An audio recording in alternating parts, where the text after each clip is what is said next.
એક અમીર ખુસરોની કોઈ વાત છે અરબની, કે અમીર ખુસરો એક સંતની બહુ સેવા કરે છે, ફકીરની બહુ સેવા કરે છે.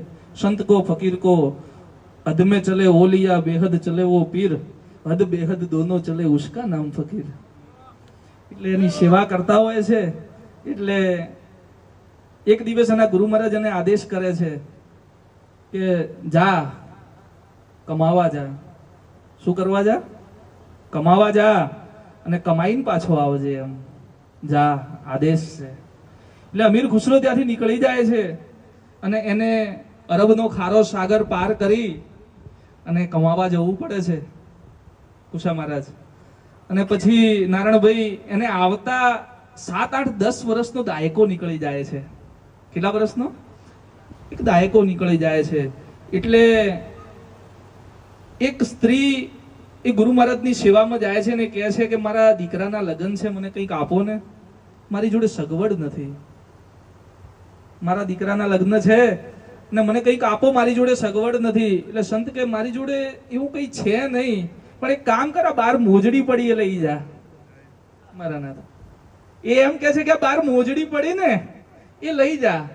એટલે એ મોજડી, સંતનું વચન તોડાય નહીં, એટલે એ મોજડી એના થેલીમાં મૂકી દે છે અને ત્યાંથી નીકળી જાય છે.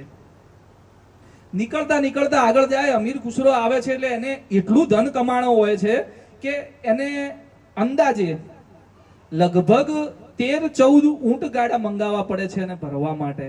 અને ઊંટોના પાછળ ભરી અને એનું ધન દોલત લઈને આવે છે. અમીર ખુસરોને એમ નીકળવું અને એ સ્ત્રીને એમ નીકળવું, એટલે એને સુગંધ કંઈક આવે છે. એટલે ઉભો રહી જાય છે કે આ સુગંધ તો મારા નાથની છે. એમ સાહેબ, એક એવા શિષ્યો છે જે સુગંધને પણ યાદ રાખે.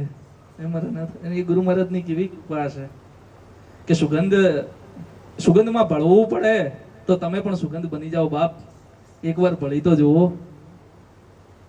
ભળવું નથી, ખાલી ભળી જુઓ, તમે પણ સુગંધ બની જાઓ. એટલે એ એના માણસોને કહે છે કે આજુબાજુ જુઓ ને કોઈ છે, મને મારા ગુરુ મહારાજની યાદી એમ સુગંધ આવે છે. એટલે એના માણસો જાય છે કે બીજું કોઈ મળ્યું નથી, પણ આ બેન મળ્યા છે. કે બેન તારી જોડે શું છે એમ? એટલે બેન કે મારા દીકરાના લગ્ન હતા અને હું આ એક ફકીર જોડે ગઈ હતી અને એને મને મોજડી આપી છે, બીજું કાંઈ આપ્યું છે નહીં. એ મોજડી જ્યારે થેલીમાંથી બહાર નીકળે છે ને, એટલે અમીર